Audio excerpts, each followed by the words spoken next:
Boker Tov, good new beginning, good new day. I want to talk about 3 words this morning. I was listening to the Psalms and just had inspiration to draw a contrast on the language a little bit. Now, phonetics or pronunciation does not lead to righteousness in my view at all. So this is just an educational conversation. This isn't about saying a word correctly to be holy or kadash. No, it's just about the language. It's just about the tongue. It's about how the tongue reveals itself if we're really paying attention. I'm a sacred namer in one sense. You can pronounce his sacred name however you believe is most accurate, and that's your choice. The only issue I take with people is when they violate the Torah, according to Avaryth or Deuteronomy 4:2, and they remove his name and they replace it with something else like Lord. That I take an issue with, because that's an actual breach of the Torah. But in terms of pronunciation, and I'll just use the word commonly known as Israel as an example. Let's look at the word Israel, and let's look at the word commonly known as Ishmael, or Ishmael. Now, they both begin with the same 2 letters, Yud and Shin. Yud is the 10th letter, and Shin is the 21st letter, in case anybody doesn't recognize my pronunciation.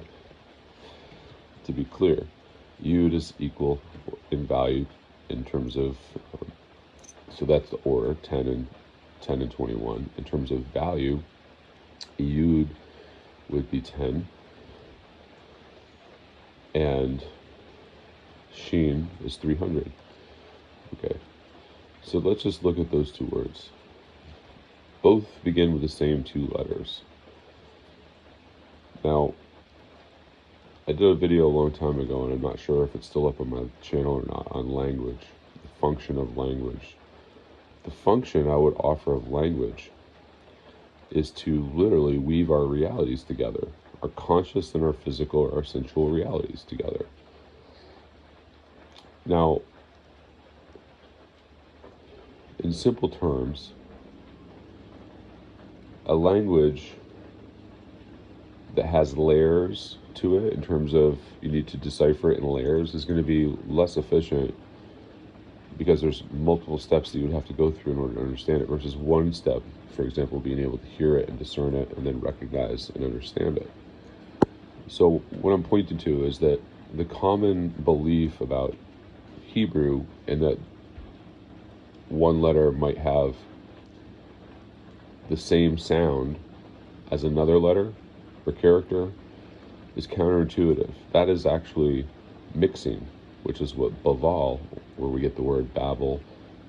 He's babbling, confused tongue, a mixed up tongue. That's literally where that word comes from in English. And so today, as people are getting more and more passionate about Hebrew, which is a beautiful thing, the sad thing is when people are debating, not for edification, but to be right, and to impose their view over someone else's view of what is right. Wouldn't it make more sense to suggest or to offer your view than to oppose it on someone else? And also to suggest evidence as to why that's your view, not just because that's the tradition or that's the common acceptance or the familiar or what you're familiar with. There should be logic, reason, there should be knowledge, understanding, and wisdom. 2 to 3 witnesses on why a thing is. And so I just want to point out a contradiction.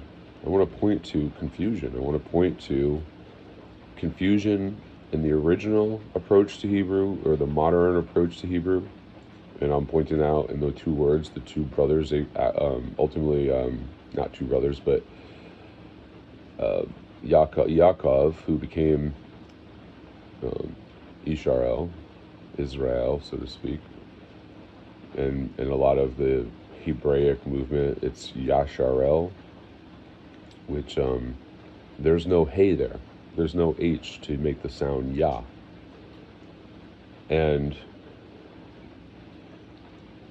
that in itself is revealing.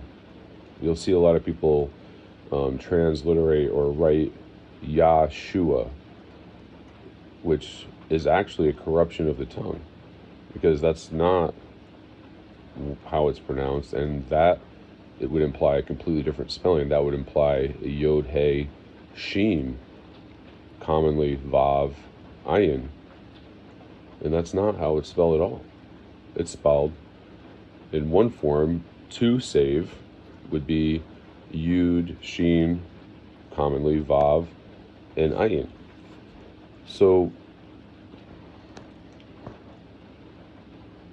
when we look closer at this, we should ask ourselves some questions. Why would we say Ish or Ishmael or Ishmael, and then we would say Is or Israel when it's the same letter Shin, and there's no Samic in the word Israel, which is where we get the true sound for S, or the secondary sound of the letter C in English, Cindy, sandals. See, there's confusion in the English tongue. They just created a couple extra letters, but if you simplify the English tongue and you take out the redundancy or the repeated sounds or letters that are repetitive, you actually have the Hebrew Alahaym, and it's right there in the name of the English alphabet. So I just wanted to ask a couple questions for thought as I was sitting here and just reflecting on these inconsistencies, and how if you believe that it's not Israel but Yasharel, so why don't you say Yashmael or Yashmael for Ishmael? They don't. So all these Hebraic roots people that are coming up with their own, their own forms of pronunciations and things that really aren't tied to a common principle or hypothesis or theory. There is one gentleman out there that promoted what's commonly accepted as the Black Hebrew form of Hebrew, where they just add a letter A between every character, and it's Yahweh and Yahweh Shai, and they call the ayin I, because it's a simple, it's actually what I first thought too, that the I sounds like I in English, so you're making this connection, but there's a lot more to it than that. The I is actually silent. It doesn't make a sound. It's the observer, so it sees. It doesn't hear, and it's not related to sound. It was in the ancient script like a circle or an O, and it actually sits in the English alphabet. It would have sat where the O sits. Well, the O in Hebrew is formed by two letters combined together, which is also reflected in the ancient English and even some modern English. And those two letters are commonly called Aleph and Vav, or A and U. Now, if you look at the word in English, Ora, that's a direct transliteration of perfect Hebrew. Or is A-U-R, and that means light. And means that there's a hey at the end of it, and so it's in the feminine form, as I understand it. I could be wrong. Grammar is not my expertise at this point. I'm not saying I'm an expert at all, but that's not my strong point, I should say. I'm not presenting myself as an expert. I'm presenting myself as a man having a conversation using reason and logic as it relates to the language. So going back to those three words, or those two words, Israel, Ishmael. If we at least treat Ishmael and Israel the same in how they reflect the two same letters, and so we say, let's say we say Israel and Ishmael. Well, why are we condensing the word? Why are we bringing the sheen and the resh together? When we do that, you lose the phonetic, the audial of that second root, or those two second letters that form together, and you're condensing them, and so you completely lose the root word, hearing the root word within the word. Well, that root word is important. It's like if we say Matsarym, which is the traditional pronunciation of Israel versus how it's spelled, Matsarym. Matsarym, does that sound familiar? Matsarym, because it has a common root word. So now when you actually say it the way it's written, we're able to discern what's really there. Well, that's the purpose of language, is to discern what's really there. We shouldn't have to try to formulate what's there from memory or have to refer to another reference to figure out how do we say this word. We should be able to see it and read it. We should not need any vowel points. And I would offer that the vowel point system is simply a dialect that was imposed over Hebrew. People say, oh, this is done to preserve the dialect. Well, where was that done? That was done in Babel, in the place of mixing. And that's where the Torah, the function and the understanding of the Torah was mixed. And that's also where the tongue was mixed. It's the same thing in two different forms. The written, which we see with our eyes, two witnesses, and the oral, which we hear with our ears, also two witnesses. His word is two witnesses in itself, written and spoken. So for me, I don't believe it's a matter of one's salvation to pronounce a word correctly, but I do believe that just like I wouldn't want to deface a Torah with a pen, I wouldn't want to deface it with my tongue either. And so I think that we are in some errors in our thoughts, in our approach to language, and even more importantly, our approach to one another. And so the questions that I present, and I'd love to hear some comments on this, is why do people think that a tongue that's sacred would be mixed with confusion? Because realistically, the most efficient tongue would be one that a child could hear and understand and recognize the deep meaning in it, as well as an adult. Less is more in terms of efficiency. And so the reason why I believe pronunciation is important and where we can have an advantage in learning proper pronunciation is in our discernment, in our understanding, our recognition, our understanding, our knowledge, understanding, and then ultimately our wisdom surrounding the language. What is being revealed to us in the tongue? If you listen to the word Bareshith,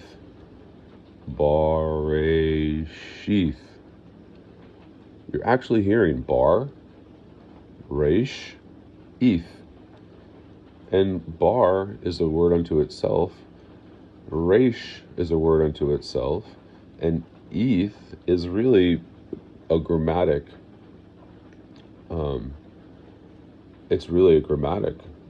outside the yud. So when we take words and condense them, and I would ask this, why is Bareshith pronounced properly?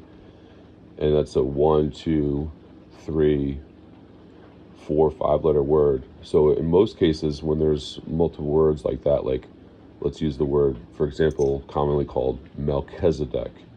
Why then is that word condensed where the L or the Lamed and the Heath or the Chet, commonly called Chet, Heath, I would say, they're back to back instead of making it the real word. It's actually not a Chet, sorry, it's a Kuf.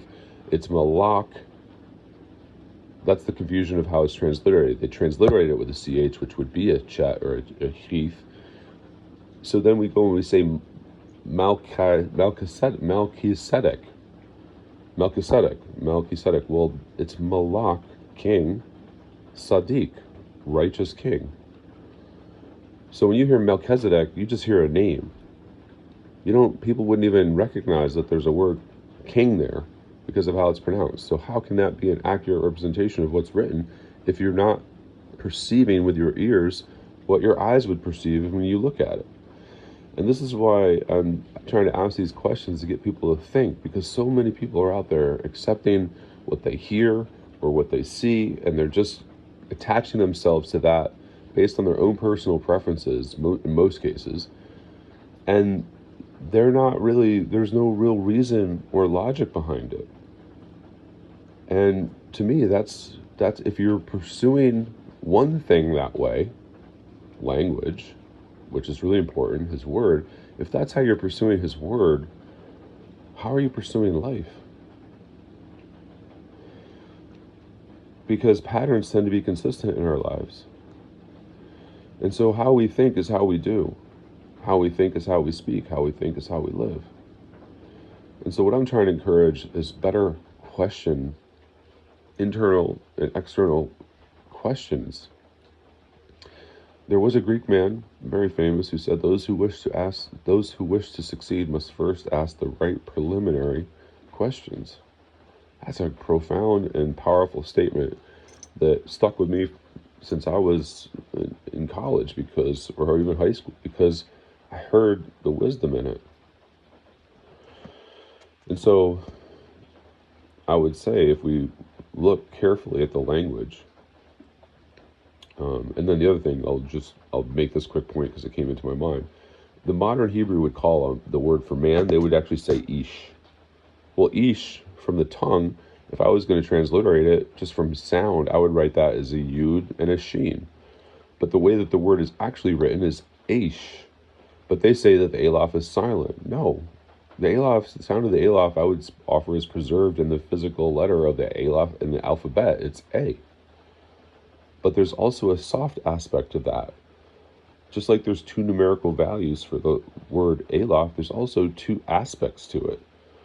It is also the aspect that connects what we call consonants. If you took the word gamel, okay, listen, some people say gimel. Gamel, it's literally spelled with three letters, a gamel, a meme, and a lamed. Lamed, L-M-D, lamad, lamed. So where does that ah come from? It's pretty consistent with the root words. Sometimes it's an E instead of an A. So, for example, people will say Shem, where I would say it's Sham, Ham. Why is Shem, and Chem, and not Chem or Ham? Well, that's just an interpretation. That's just a tradition. It doesn't mean that that's the way it was 5,000, 4,000, 6,000 years ago. So, I hope this is meaningful discourse, and I would just present, when you see a pattern that's inconsistent, and I'm pointing specifically to how the pattern of how the language is approached and handled traditionally, and even in the modern, it's inconsistent. And in both cases, I would say it's baval, it's babble, it's confusion of the tongue. I would offer that if we look at the word Ishmael or Israel and other words similar that have similar spellings, let's say the word Jesse, which is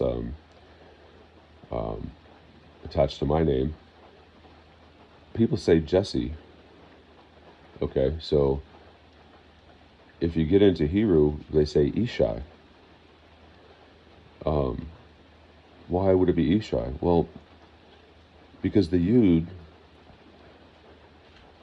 by having a different sound as a prefix and a suffix, it sets a boundary for us. It tells us where the word ends and where the word begins. So if we're speaking fast in a sentence and those words are connected, we can hear with our ear a distinction that tells us, oh, that's not one word. That's its own word. That's why some letters have multiple sounds, but distinctive letters in the language do not share sounds, because that would be confusion. You would then not discern with your ear, your two witnesses, in that case, the audio, you would not discern, well, what is that actual letter? You would have to have a memorization. You'd have to have some other table to refer to decipher that. Decipher literally is a reference in a form of the Hebrew word sephar, which is a book. Decipher, unbook it, unravel it. And if you hear that word, that's the samic, not the sheen. So Ishmael, and Isharel. So that last word, El, Isharel, Mikael, Gavariel, Oriel, Raphael, Mashariel. That's my name.